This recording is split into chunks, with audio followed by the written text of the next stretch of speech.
sahabat Trubus, apa kabar kalian semua? Semoga selalu dalam keadaan sehat ya. Selamat datang lagi di podcast Trubus. Nah, sahabat Trubus, ini ada yang istimewa. Aku boleh bilang gak sih kalau ini adalah podcast yang spesial? Kalau biasanya podcast Trubus itu kan membahas editorial majalah Trubus ya. Misalnya nih topik di Januari apa, Desember apa kan. Nah, ini aku spesial banget mendatangkan dua bestie aku. Aku sama teman-teman aku akan membahas atau mereview nih semua topik di 2023. Aku kenalin dulu. Mungkin ada yang udah kenal, ada yang belum kenal. Ini siapakah Bapak atau Mas atau Om? Ya, saya Rizza Febriansa, saya redaktur pelaksana majalah Trubus. Sebelahnya? Halo, saya Fajar, temannya Bang Jaja. Kok Bang Jaja? Itu panggilannya, Mbak, dari Panggilan di sayang Trubus ya? itu terkenalnya Bang Jaja. Iya, gitu. Mas Rizza ini redaktur pelaksana majalah Trubus, biasa dipanggilnya Bang Jaja ya?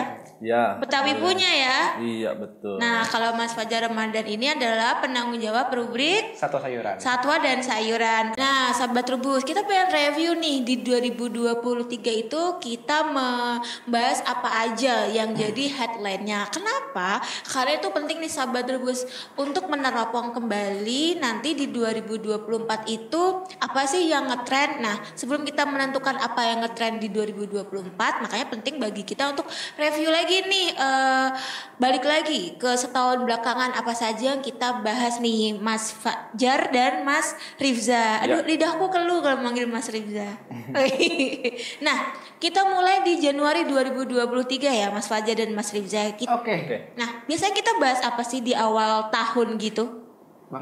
Mas Rizza? Ya, biasanya di awal tahun itu kita menampilkan tentang komoditas prospektif yang memang bisnisnya diduga itu bagus, kemudian permintaan pasar juga masih lumayan banyak. Jadi kita pilih beberapa komoditas yang masuk kriteria itu. Tapi sebelum itu juga kita pastinya mengadakan FGD kepada narasumber-narasumber ahli terkait di bidangnya untuk menentukan komoditas-komoditas apa yang kemungkinan bakal bagus di tahun 2023. Nah, itu pada Januari 2023 ini terpilihlah beberapa komoditas. Spill dong contohnya waktu itu kita membahas apa nih di 2023 Januari itu? Januari 2023 itu ya salah satunya itu adalah yang saya ketahui tentang ekspor buah mangga. Buah mangga. Buah mangga, betul. Oke. Memang sebetulnya kan agak kurang lazim gitu. Biasanya kan buah mangga itu kita konsumsi di dalam negeri gitu kebanyakan, tapi ada beberapa orang, ada beberapa pelaku agribisnis yang berhasil menjual mangganya itu ke negeri tetangga, yaitu Singapura. Dan untuk pengiriman mangganya itu lumayan rutin. Jadi itu bukti bahwa mangga hasil panen petani kita pun kualitasnya diakui oleh orang-orang mancanegara, seperti itu. Ekspor mangga. Kemudian ada apa lagi Mas Fajar? Di Kalau Januari. di sana kan 2023 tuh ada gambarnya, ada cupang, Cupang. Cupang. Enggak menutup kemungkinan gini. Cupang itu sebelumnya pandemi naik banget gitu. Nah, jadi kalau 2023 itu hasil FGD tahun lalu itu jadi cupang ini ternyata kembali ke kondisi stagnan, kembali seperti sebelum pandemi, stabil titik stabilannya. Ternyata itu terbukti loh Mbak dari kenapa kita bahas awal tahun ini bisnisnya. Kemarin Nusatik terbaru beberapa bulan lalu paling rame itu cupang itu nyampe 3.000. Jadi ya benar banget gitu kita memprediksikan waktu 2023 ini tepat, ternyata cupang masih rame gitu untuk kelas hobi terutama. Berarti memang Trubus itu kalau memprediksi itu kayak dukun ya, benar gitu ya, cenayang gitu ya Mas Fajar dan Mas Rizza. Kayak cupang itu juga ternyata di 2023 bagus trennya. Bukan dukun sih, tapi karena mengarah ke sana, statistiknya kata para ahli mengarah ke sana prediksinya. Bahasa ini ya. Bahasa lebih ilmiah ya. Kalau mangga juga seperti itu ya trennya di 2023 termasuk buah yang ya, mangga juga termasuk salah satu buah yang memang disukai oleh masyarakat kita. Dan untuk para pembeli di luar negeri pun itu menyukai mangga juga, terutama memang mangga-mangga yang rasanya itu campuran manis dengan asam, jadi manis seger. Mohon maaf nih sahabat Trubus. Nah, jadi penting ya untuk membaca Trubus di Januari ya. Januari awal tahun itu kita selalu meneropong komoditas-komoditas yang akan moncer selama tahun tersebut ya, selama tahun berjalan nih untuk Januari. Banyak. Sebenarnya ada beberapa kayak ada cabe, ada aroid ya, Iya. aroid juga. Itu ayam kampung juga jadi kekinian, maksudnya kekinian ayam kampung itu ya jadi siap saji siap masak gitu 2023 kemarin itu ya ternyata trennya oke semua. Oh kan benar. Jadi harus baca majalah Trubus nih. Kayak Wajib seperti banget. tren tanaman hias juga ternyata benar. Monstera, Epiprenum, Iya, Scindapsus. mesra ya, Iya, di di sini ya. sokletnya mesra itu juga ternyata di sepanjang 2023 itu juga dia trennya cenderung naik gitu. Jadi walaupun nggak terlalu naik waktu pandemi kan, karena orang mulai sibuk, itu juga masih bagus trennya. Jadi terbukti. Terima kasih loh Mas Rizza Yuk. yang selalu meloloskan ide-ide kita. Tepuk tangan dulu. Nah, kita geser ke Februari ya. Februari itu kita menepikan sesuatu. Lagu Syahrini, kopi. Kenapa Mas Rizal waktu itu meloloskan kopi sebagai topik utama? Walaupun yang nulis sepertinya Saya. Mas Fajar. Aku ke Mas Rizal dulu. Kenapa meloloskan topik setelah rapat redaksi Ya, waktu itu? sebetulnya untuk rapat redaksi ini kan keputusan bukan keputusan saya pribadi, tapi keputusan kita bersama, begitu ya, teman-teman redaksi dan juga manajemen. Kenapa kita pilih kopi Robusta Premium? Karena pada saat itu memang tren Robusta Premium sedang lumayan bagus ya, Mas Fajar ya. Kalau selama ini kita ketahui kan bahwa kopi kualitas bagus itu Arabica punya. Nah, kemudian ini ada beberapa orang, beberapa pengembun, beberapa pengolah yang meracik kopi robustanya sehingga itu levelnya meningkat menjadi sebutannya fine robusta ya, Mas Fajar ya. Ya, fine robusta. Robusta ya Mas Fajar. Kalau Mas Fajar sendiri waktu itu liputannya kemana saja? Kemarin itu ke beberapa produsen ya, ada juga ke eksportir saya wawancara. Kalau petani di Karawang ya, di Karawang. Ternyata Karawang itu juga salah satu sentra robusta ya, unik ya. Kalau kita bicara Arabica terus. Ini bicara robusta. Kenapa robusta? Karena pasar besar itu sebetulnya dunia minta robusta gitu. Oh gitu. Karena robusta itu kopi yang tumbuh di dataran rendah dan produksinya justru lebih banyak daripada Arabica. Itu curug pasar besar di sana.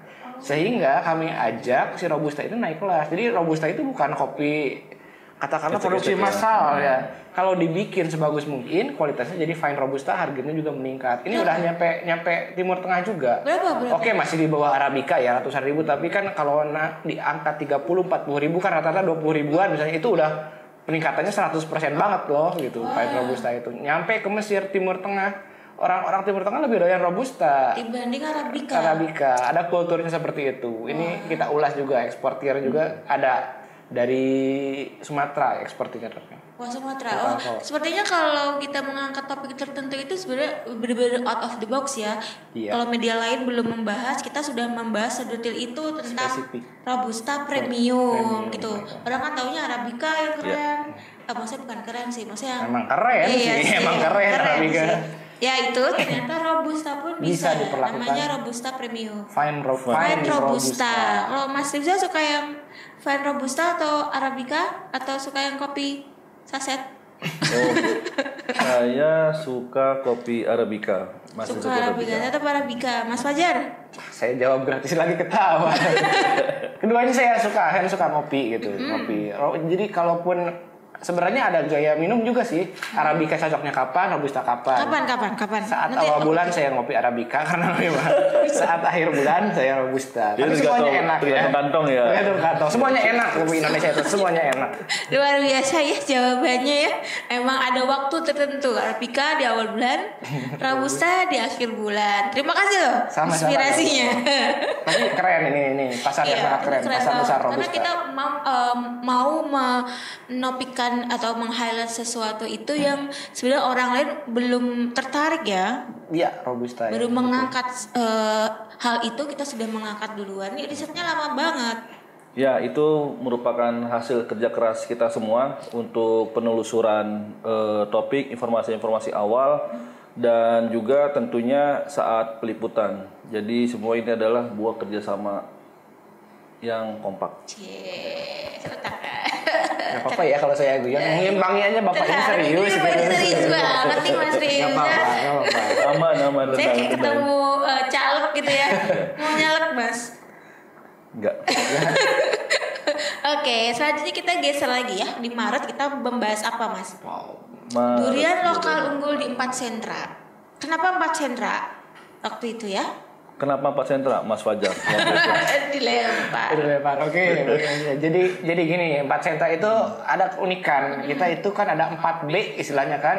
Ada Bangka, ada Banyuwangi timur, tengah dulu ada Banjarnegara. Ya. Satu lagi Bangka. Bangka udah. Oh, sudah tadi. Bangka, Banten enggak.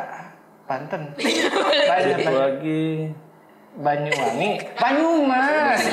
tetangganya Banyumas. Nah, jadi kalau Jawa Tengah ya. Tadi udah diapalin. Jadi kalau di Bangka ini di sana aja mungkin ini masih layak dicari nih. Soalnya dari 4 sentra itu adalah sentra durian. Jadi punya durian-durian unggul, juga pengembangannya bagus. Kenapa kita angkat itu semua gitu. Kalau dari Bangka kan ada yang lagi naik daun, ada Kelamunod gitu kan, yang sehor jadi durian termahal kan. Termahal, betul, 1 juta ya. Itu salah satu. Per kilo atau Per kilo ya. Nah, oke. Kalau di Banyumas itu juga ada sohor namanya kan, Bawor, udah punya nama banget itu kan. Juga enak kok meskipun nggak terlalu mahal ya. Nah, Banjarnegara kita ulas juga beberapa jenisnya, ada Simemang atau Simimang. Simimang. Punya nama juga. Iya. Sama Banyuwangi itu yang merah-merah. Oh, yang merah-merah itu. Merah-merah. Eksotis Punya ya. eksotis. Cantik. Jadi diulas kita pas tuntas itu di edisi ini ya, edisi Ya, Maret. edisi Maret, betul. Barangkali Bang Jajan. Dan topik ini juga sekaligus menunjukkan bahwa kita sebagai salah satu sumber plasma nutfah durian punya durian-durian lokal yang memang unggul gitu, tidak kalah dengan musangkingnya Malaysia atau montongnya Thailand seperti itu. Dan pengembangan durian lokal di masing-masing daerah itu memang diharapkan terus berkelanjutan sehingga nantinya ketika masyarakat ingin mencicipi durian-durian unggul itu bisa mendatangi langsung ke sentra dan memang ada buahnya begitu. Jadi tidak hanya sekadar produksi bibit, penanaman tanpa pendampingan. Jadi kalau hanya begitu nanti sulit untuk durian lokal kita berkembang. Jadi memang harus ada penanaman dan pendampingan dari stakeholder terkait. Hidup Bang Jajan. Hidup Mas Riza. Nah itu ya kenapa kita mengangkat durian lokal di 4 sentra. Karena 4 sentra itu memang salah satu lumbung durian ya. Di daerah Bangka, Banyumas, Banjarnegara, Banyuwangi. Nah buat kalian yang pengen makan durian enak atau pengen hunting durian bisa datang ke 4 kabupaten tersebut ya. Jadi kalian bisa cicipin nih kekayaan durian kita. Next lagi kita ke bulan setelah Maret apa ya? Bulan April. Bulan April itu kita membahas mengenai melon premium. Kenapa selalu premium sih Mas Riza? Ya, kenapa selalu premium? Karena yang premium itu enak, melonnya harganya juga bagus. Untuk buat petani ya. Iya, untuk buat petani, bagus buat konsumen juga. Nah waktu itu kenapa ya kita bikinnya itu adalah melon dalam greenhouse ya? Memang kalau greenhouse bambu itu keunggulannya apa? Keunggulan greenhouse bambu itu yang pasti yang utama adalah biaya investasinya itu lebih rendah dibandingkan dengan greenhouse berbahan baja ringan atau galvanis. Bisa lebih dari 2 kali lipat ya harganya ya kurang lebih. Nah kemudian juga mudah didapat juga barangnya dan untuk konstruksinya pun relatif mudah. Apalagi sekarang sudah banyak kontraktor greenhouse bambu yang memang berkualitas seperti itu. Ya kurang lebih 3-5 tahun ya bisa awetnya gitu. Dan itu juga sangat memudahkan bagi para petani yang mungkin modalnya agak terbatas begitu. Misalkan mereka ingin menghasilkan melon premium tapi harus membangun greenhouse dari galvanis atau baja ringan mungkin agak sulit gitu. Nah, greenhouse bambu ini bisa menjadi salah satu pilihan mereka. Wah, jadi ini buat solusi sahabat Trubus yang pengen nanam melon tapi modalnya sedikit bisa menggunakan greenhouse bambu ya. Karena Nambahin juga nih. Boleh. Teknologinya juga nih di dalam negeri udah sangat mumpuni, kayak katakan plastik UV-nya tersedia banget. Jadi katakanlah udah canggih, nggak kalah sama luar-luar. Tambahan juga satu lagi. Boleh. Jadi di edisi ini ada treatment baru nih. Jadi di dalam greenhouse itu Seingat saya yang nulis ya soalnya. Ada cara melon ini kan khusus nih kalau pembungaan itu ada treatment khusus pakai lebah. Pakai lebah. Persentasenya lebih tinggi juga. Oh, penyerbukan pakai lebah. Petani itu nggak harus manual gitu kan jam tertentu. Jadi pakai lebah aja. Jadi lebah yang mengawinkan. Oh. Ada di edisi ini. Ada. Bisa dicari lagi ini Nah, edisi. bisa buat inspirasi juga nih. Dan selain kita bisa bangun pakai greenhouse bambu, pakai bambu. Ya. Kita lepasin lebah ya. Jadi juga. kita nggak perlu repot lagi buat nyerbukin si melonnya. Jadi kita bisa kerjain yang lain ya. Betul. Menghemat tenaga kerja dan waktu juga. Keren sekali. Kita kupas lah. Kita Ya, kupas. satu lagi. Boleh. Selain greenhouse bambu yang mungkin terkenal agak hemat ekonomis gitu, tapi jangan salah, melon yang kita tanam ini berbeda dengan melon yang tanam di open field ya.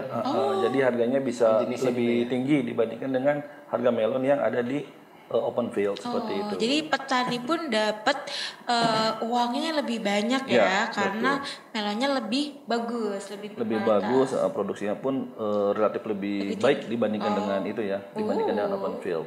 Oke, keren sekali untuk edisi April ini. Kita lanjut ke edisi Mei dulu. Mei. Ini ada ikan kerapu spektakuler, kerapu kini di darat. Emang selama ini kerapu nggak di darat? Selama ini hanya buaya yang ada di darat. Buaya di darat. Lucu.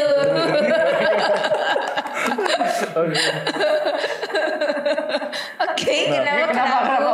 Ya itu tadi betul ada titis bahwa kerapu di darat ini spektakuler. Kenapa spektakuler? Karena mungkin kebanyakan orang berpikir bahwa kerapu itu budidayanya adalah di KJA di tengah laut atau di laut lah begitu. Kemudian ada inovasi itu di daerah Lamongan yang membudidayakan kerapu di tambak. Bahkan ada yang menggunakan air bersalinitas rendah ya, sumur malah ya. Jadi sebenarnya gini, saya nambahin gitu. Boleh. Karena saya datang langsung ke lokasi ke Berondong gitu. Di mana tuh? Berondong, Lamongan. Jadi kalau dari lokasi itu sebetulnya lebih dekat ke Tuban ya itu, tapi masuknya Lamongan itu. Tapi kita masuk ke Lamongan, Berondong. Nah di sana itu sentralnya kerapu ini.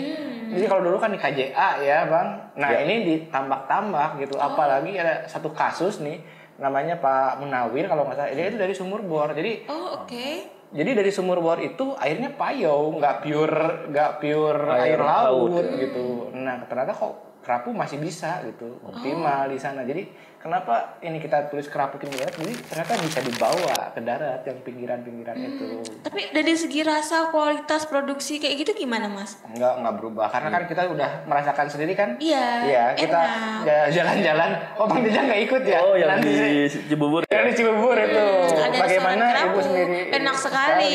Itu hasil dari Lamongan ya? Iya, Lamongan. Dari Lamongan. Jadi buat sahabat Blues, kalau pengen nyoba kerapu, buat yang kalian tinggal di Jakarta ya, terutama di Cibubur itu ada restoran kerapu ya, Sondoro Seafood. Itu enak banget kerapunya. Itu berarti kerapu dari Lamongan ya? Dari Lamongan itu. Nah, silakan dicoba gimana enaknya kerapu di sana. Nah, kita udah bahas kerapu. Selanjutnya adalah edisi selanjutnya di bulan berikutnya, bulan Juni. Apakah itu? Tara, alpukat. Nah, kenapa alpukat? Ini tadi kan buahnya sempat melon ya. Ini bergeser ke alpukat. Kenapa Mas Riza alpukat? Ya, alpukat itu masuk edisi Januari nggak? Masuk ya? Enggak ya? Ada ya? Masuk mangga dia ya? Oh, mangga. Prediksinya mangga. Alpukat itu Mbak Andari atau Mbak Titis ya. Jadi alpukat itu memang merupakan salah satu buah yang saat ini sedang banyak dikebunkan oleh para masyarakat kita karena memang permintaannya lumayan tinggi dan permintaan bibitnya juga pasti tinggi ya. Tinggi banget. Nah, alpukat yang kita sorot di sini adalah jenis alpukat pameling ya. Dan alpukat itu sudah masuk pasar mancanegara juga ya. Iya. Diperkenalkan. Diminati. Iya. Jadi waktu itu tuh ada narasumber yang membawa alpukat pameling ini kalau nggak salah ke Dubai gitu loh, Mas Rifza. Terus ternyata orang-orang Timur Tengah tuh suka alpukat yang besar-besar, kayak semacam kontradiksi sama kita ya. Betul. Kalau kita kan suka alpukat tuh yang sekilo isi 4 atau 5, semacam alpukat Mickey gitu kan. Sedangkan alpukat yang besar-besar seperti ini di kita tuh kurang diminati ya, karena memang terlalu besar. Tapi ternyata di luar negeri, di Timur Tengah itu orang suka yang besar-besar. orang katanya orang Timur Tengah itu emang suka buah atau apa sesuatu yang besar-besar gitu. Nah, Pameling ini ternyata bisa untuk mengisi pasar ekspor tersebut. Wah, keren banget nih Mas Riza. Timnya. Kan ada yang nulis bukan? Iya, saya yang nulis. Saya tadi bisa cerita sedikit. Gitu ceritanya. Dan ternyata Pameling memang bisa jadi brand ambassador kita nih, atau duta buah nih yang bisa kita perkenalkan di Timur Tengah. Jadi memang nggak ada sih yang namanya buah yang nggak orang suka tuh, nggak ada. Laku semua. Jadi pertanian tuh memang menjanjikan ya Mas Rifza dan Mas Fajar. Oke, kita lanjut. Habis alpukat ini di Juli kita ada apa ya? Jos, ini manis sekali. Itu adalah gula aren. Kenapa nggak gula tebu tapi gula aren? Ya, kenapa? Karena kita ketahui bersama bahwa selama ini aren yang dibuat gula itu kebanyakan merupakan tanaman alami yang tumbuh di hutan atau pinggir-pinggir hutan. Nah, beberapa tahun belakangan ini itu sudah mulai ada masyarakat kita yang memang sengaja, yang khusus membudidayakan aren, memang untuk diambil niranya dan diolah menjadi gula.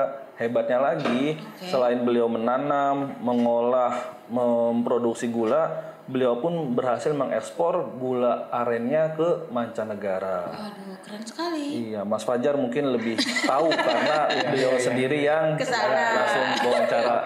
Jalan berarti ceritanya kalau edisi Juli ini saya langsung ke Sumatera Utara, ke Deli Serdang, ketemu sama Pak Ilham Sultan Aren ya. Beliau itu ya uniknya tambahin nih. Ini kan ditanam beda sama aren biasa, aren genja. 5 tahun udah bisa disadap. Cepet banget ya, kalau yang lain 10 tahun pendek genja. Jadi nyadapnya juga nggak usah naik-naik gitu. Iya, gitu aja. Enak sekali. Tiap hari lagi panennya. Waduh. Jadi biasanya kan kalau orang tinggi kan, jadi orang manjat dulu. Ini nggak perlu manjat. Nggak perlu karena pendek disadapannya. Gitu. Ini bisa jadi inspirasi juga nih. Inspirasi aren genja 5 tahun, permintaannya juga masih belum terpenuhi. Di sini kita ulas juga Pak Ilham itu eksportir juga, jadi ekspor ke Turki ya. Gula aren diekspor.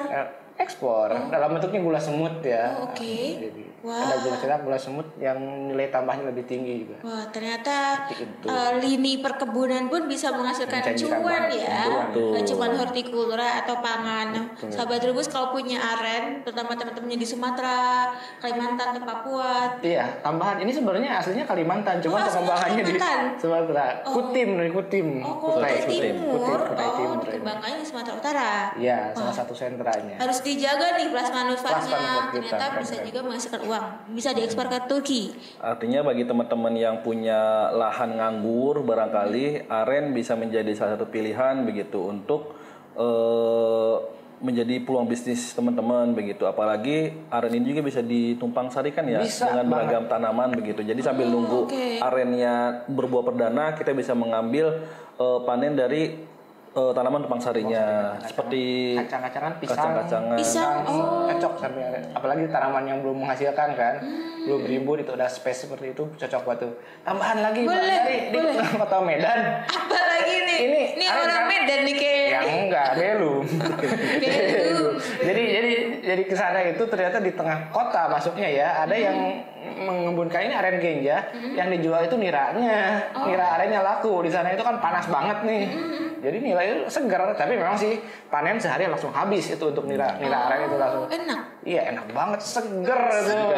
Kayak model minum air kelapa begitu ya. Air kelapa gitu kan. Nah, itu tambahan itu kan Medan panas banget nih siang hari di sana. Itu kan membudidayakan itu di belakang rumah Mbak Andari ceritanya. Wah, pas masuk ke sana sejuk, beda banget. Jadi bener aren ini bikin adem ya. Bikin adem. Kalau tanaman lain ada kan yang panas gitu. Ini sejuk. Udah sejuk menghasilkan cuan, cocok gitu.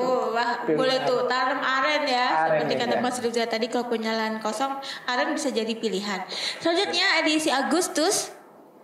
Nah, kita menghadirkan 36 inovasi. 36 inovasi pertanian unggulan. Salah satu inovasinya apa Mas Rifza? Salah satu inovasinya, jadi inovasi pertanian ini kita hadirkan dalam rangka memperingati hari ulang tahun kemerdekaan Republik Indonesia. Di sini ada 36 inovasi yang kita temukan. Salah satunya itu adalah alat pengering stevia. Gimana tuh alat pengering stevia? yang pengering stevia itu biasanya Patio yang ada di Kabupaten Bandung ya. Lembang ya. Bandung Barat. Itu semula jemur daun stevia itu butuh waktu 48 jam.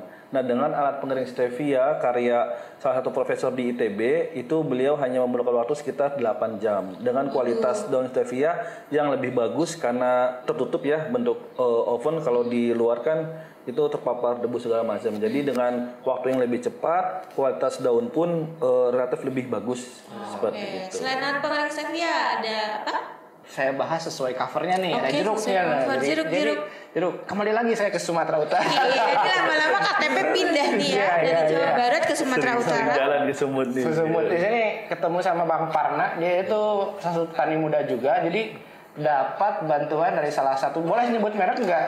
Oh, jangan dulu. Oke, nanti. Ini salah satu perusahaan pemasok buah gitu ya. Jadi lebih ke IoT Mbak Andari. Jadi tujuannya apa? IoT itu jadi tepat pemupukannya, lalu ada juga arah angin sehingga bisa memprediksi hama apa gitu di sana. Jadi pupuk tepat, kualitas jeruknya juga meningkat. Jadi grade-nya itu yang semula kan ngisi pasar becek gitu kan ya, hanya berapa ribu, 6.000 gitu, 7.000. Dengan kualitasnya naik gitu kan, 60%-an gitu, masuk pasar premium, pendapatan petani juga meningkat. Jadi teknologinya IoT ini. Jadi wah, ini pupuk ini kurang, itu bisa dilihat dari dari gawai. Iya. Waduh, udah maju juga ya ternyata ya petani-petani kita. Sebenarnya teknologi kita itu layak diperhatikan lah gitu. Diperhatikan dan nggak kalah juga, apalagi kalau tepat guna ya. Gitu. Oke. Selanjutnya nih, langsung ke edisi September. Ada apa Mas Rizza? Ini adalah liputan Malaysia ya, prospek baru bisnis durian. Gimana Mas Rizza? Ya, liputan Malaysia ini memang khusus kita hadirkan karena kita bekerja sama ya. Iya, bekerja sama dengan salah satu Yayasan Durian Indonesia. Di sana kita mengeksplorasi sentra tempat-tempat penjualan durian ya, dan kebun-kebunnya juga yang memang terkenal enak seperti Musangking, Oci, dan durian-durian lain yang ini ya, yang unggul di sana. Betul. Mbak Andari lebih jago dalam membahas ini karena beliau sendiri yang langsung terjun ke sana. Iya tuh, ya kemarin tuh kan kita tuh pengen tahu nih sebenarnya sejauh mana sih bisnis durian dan prospek durian. Nah ternyata kalau di Malaysia itu sudah berupa industri gitu, Mas Rizal, sudah berupa industri dan mereka sudah rutin ekspor. Nah itu yang harus kita kejar juga, karena kan kita juga punya durian-durian yang unggul gitu. Nah ini biar bisa jadi gambaran juga buat sahabat Trubus untuk mengelola tanaman duriannya lebih bagus lagi sehingga bisa berkualitas dan bisa ekspor. Oke, selanjutnya di edisi Oktober baru-baru ini kita membahas kelapa Pandan Wangi. Mantap ini. Mantap, punya Sumatera Utara lagi. Lama-lama nih. Hat-trick ke saya ya. Pindah Qatar saja ini. Jadi 2023 ini banyak narsum kita di Sumatera Utara ya. Sumatera ini banyak ya di bagus, salah satu salah satu untuk perkebunan terutama ya. Betul. Terus banyak komunitas perkembang. Tadi kan ada aren, jeruk, ini kelapa Pandan Wangi, salah satu yang jenis baru kelapa genjah juga berkemang jadi kelapa Pandan Wangi itu. Nggak hanya Thailand loh, Indonesia bisa. Jadi udah genjah, panennya cepet, aromanya harum, harganya premium. Wah, cocok. Enak banget dong, apalagi saya dari kebunnya loh Mbak. Enak banget. Gantian, tadi kan Mbak Nari yang icip-icip durian, saya kelapa Pandan Wangi. Enak banget, harum gitu. Mas Rizal udah pernah? Pandan Wangi saya belum. Ya jadi kelapa Pandan Wangi itu juga bisa jadi salah satu pilihan teman-teman Trubus yang punya lahan ya, selain aren tadi gitu, karena memang seperti tadi kata Mas Fajar, dia itu genjah 2,5 tahun sudah mulai berbuah ya. 2,5 tahun banget ya, 2,5 tahun ya. Ya 2,5-3 bulanan itu juga sudah mulai ini ya. Dan rasa kelapanya juga enak, memang tujukan untuk kelapa muda ya. Kelapa muda dan harganya nggak usah kasih gula lagi, udah manis. Ya. Apalagi sambil lihat yang manis-manis. Ini dikupas gini nambah juga loh itu. Kita ulas juga kenapa kupasan gitu bisa menaikkan nilai tambah nih, kayak di cover ini nih. Jadi nggak kulit aslinya ya, tapi dikupas dulu. Betul. Aduh, keren banget nih Mas Fajar, nggak mau pindah ke Sumatera? Belum ya. Jalan-jalan aja. Jalan-jalan Itu aja menarik. ya. Oke, selanjutnya di edisi November paling dekat ini sempat kita bahas juga ya, bisnis anggur. Bisnis manis anggur manis. Kenapa anggur? Yaitu anggur salah satu buah yang belum bisa kita produksi sendiri ya, Banyak Bang. betul secara massal betul. Makanya kita mengangkat untuk mengingatkan lagi sahabat Trubus dan teman-teman semua kalau ternyata anggur itu bisa ya kita tanam di Indonesia. Berbuah. dan berbuah tanpa terkendala musim. Nah, di edisi penghujung itu ada apa, Mas Riza? Di edisi Desember 2023 itu kita bahas tentang Desember ya betul ya? Iya, Desember. Stevia ya. Stevia. Kenapa stevia? Ya, stevia ini juga menjadi salah satu komoditas yang diperhatikan oleh pemerintah dalam upaya pengembangannya. Bahkan kita pernah sempat ekspor stevia ke Korea Selatan itu pada 2001 atau 2022 dan permintaan untuk gula sehat ya. Jadi stevia ini rendah kalori. Jadi Zero kalori, Mas. Zero malah ya. Iya. Zero kalori itu bagus untuk para diabetesi terutama ya para penderita diabetes. Jadi ini bisa menjadi pilihan bagi para orang dengan diabetes tadi seperti itu. Apalagi tren pengembangannya pun sudah menyebar di berbagai daerah begitu, tidak hanya tersentra di Sulawesi atau Sumatera. Di Jawa pun itu sudah ada yang menanam dan memproduksi gula cair stevianya. Nah, itu tadi ya review majalah Trubus di tahun 2023. Kita juga nanti ada namanya meneropong 2024 di podcast selanjutnya. Mungkin Tapi bagi ya sahabat Trubus bisa komen ya bisa apa komen, di 2004 apa gitu ya. sih yang Atau apa yang mau kita bahas ya. Ya, apa yang boleh, dibahas. boleh. Silakan komen aja kalian mau bahas apa nih. Nah, bisa komen aja ya. Nanti bisa kita pertimbangkan ya, Ya. Mas Rizaya untuk diangkat sebagai topik utama di majalah Trubus. Oke, terima kasih banyak Mas Fajar dan Mas Ya, Rizza sama-sama, atas Mbak waktu Dewi. yang telah diberikan. Jadi kita bisa tahu nih di 2023 itu kita bahas apa saja. Jadi sahabat Trubus juga tahu. Terima kasih. Sampai jumpa lagi di podcast selanjutnya sahabat Trubus. Dah.